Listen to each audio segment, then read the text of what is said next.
Departamentos como Meta y Casanare tienen un vínculo estrecho con la industria del petróleo y gas, no solo porque sus economías son altamente dependientes de esa industria, sino porque son de los principales receptores de regalías que se desprenden de la producción del petróleo.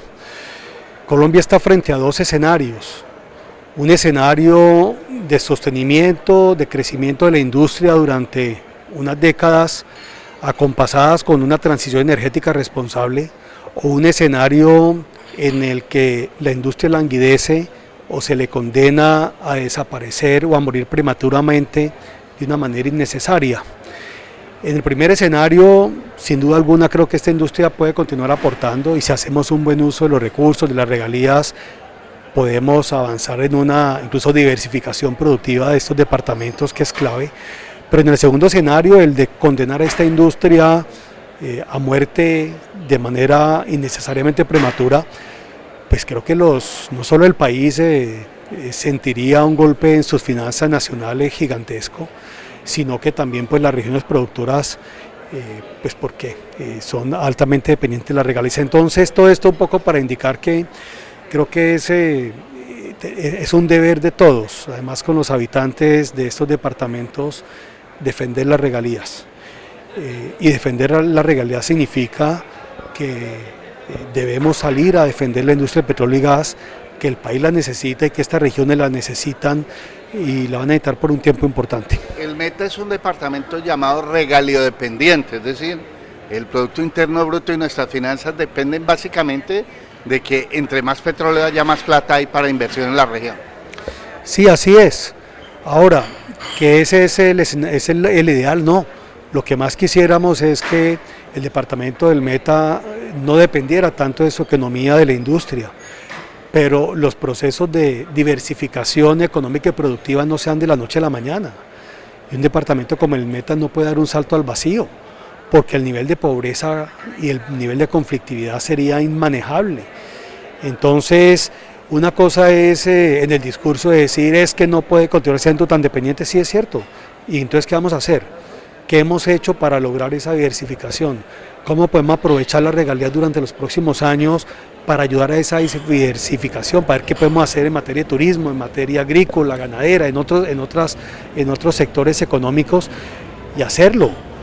Porque lo que sí sería pues, absurdo, repito, es que condenemos a un departamento como el Meta o como Casanare a dar un salto al vacío, y le apostamos entonces a que esta industria languidezca, y eso significaría que dentro de 4 años el Meta está recibiendo la mitad de lo que hoy día recibe por regalías. A propósito, ¿qué dicen las cifras de cuánto, siendo el mayor productor, obviamente el mayor beneficiario en regalías, cómo andamos de cifras? Y la otra, los recursos de regalías muchos se quedan allá en la cajita, de la cajita menor, porque muchos alcaldes nada que aprenden a presentar y a sustentar los proyectos. ¿Qué hacer para ayudarles? Lo que estamos haciendo en este momento aquí en Villavicencio, y es una alianza con Planeación Nacional, en este caso con la gobernación del departamento, con su gobernador, con su equipo, para durante unos días sentarnos a ver cómo logramos bajar esas regalías, cómo logramos que se ejecuten las regalías. Entonces, durante estos días, tanto hay unos diálogos y unas conferencias más generales, pero también un taller que nos permita, con quienes hoy nos acompañan de distintos municipios del departamento, de la gobernación, incluso de otros departamentos, a ver, bueno, cómo bajar esas regalías, cómo presentar esos proyectos. ¿Por qué? Porque hay una ventana de oportunidad. Los actuales alcaldes y gobernadores tienen 1 año y medio más, un poco más, y necesitamos que aprovechen esas regalías, ojalá para ayudar en procesos de diversificación de la economía de estos departamentos, pero para eso este taller, para eso este ejercicio que estamos haciendo y esta alianza de Planeación Nacional, la gobernación del departamento del Meta y la Asociación Colombiana del Petróleo y Gas. Por eso estamos aquí en Villavo. ¿Y las cifras qué dicen? ¿Las cifras? No, las cifras nos indican que, es cierto, de ahí no tengo claro cuántos recursos en este momento están en bancos que podríamos estar ejecutando en el departamento de Meta y Casanare, pero pero si a nivel nacional son muchos recursos, hay más de 13 billones de pesos que no se han ejecutado, necesitamos ejecutarlos, no los necesitamos en los bancos, aunque ahí están bien, sino que lo necesitamos es en proyectos, en obras que sean realmente transformadoras. El buen uso de las regalías es clave, además porque como lo estaba indicando, si esta industria se le termina condenando a languidecer, que es además condenarle a que languidezca Ecopetrol, eso lo que termina ocurriendo es que a la vuelta de 4 años estaremos recibiendo la mitad de las regalías, y si vamos un poco más allá, a lo largo de 8 años, pues de pronto simplemente las regalías van a ser insignificantes. Entonces la pregunta es, ¿y qué va a pasar con departamentos como el Meta y Casanare? Entonces pilas con eso. ¿Ustedes han tratado de explicarle esto al candidato que propone eliminar la exploración? Nosotros, más allá de lo que señalan los candidatos, hemos compartido con el país escenarios. Y nosotros ante todo queremos que los colombianos entiendan cuáles son esos escenarios, porque Colombia no puede dar un salto al vacío. Colombia no es petróleo dependiente en su economía. Esta industria representa como el 5% del Producto Interno Bruto, del total del aparato productivo del país, pero sí esta industria es muy importante para las finanzas públicas nacionales y las finanzas territoriales. Entonces, pues tenemos que tener mucho cuidado porque pues no tenemos cómo en el corto y mediano plazo reemplazar esos ingresos y esas rentas. No las tenemos, entonces pues la posición nuestra ha sido muy clara y es que Colombia no debe darse ni puede darse el lujo de condenar esta industria a una muerte prematuramente innecesaria como a veces se plantea. Se lo preguntaba porque el Consejo Gremial Nacional se reunió la semana pasada con el candidato que propone eliminar la exploración. ¿La ACP ha considerado ese escenario? Nosotros hemos compartido 2 escenarios, uno de continuidad y el segundo escenario es un escenario en el que se incluye la eliminación de la exploración, y ese escenario es un escenario en el que pues, la producción inicia una caída continua durante varios años. Ese es un escenario en el que Colombia pierde la autosuficiencia en petróleo en el año 2028-29, que es a la vuelta de la esquina, y pierde la autosuficiencia en gas en el año 2026 o 2027. ¿Y eso qué significa para el bolsillo de los colombianos? Eso lo que significaría para eso es tener que depender del gas importado, que es más costoso para 11 millones de hogares que consumen o consumimos gas natural. Más costoso el gas líquido propano en los cilindros, que lo consumen 3,5 millones de colombianos.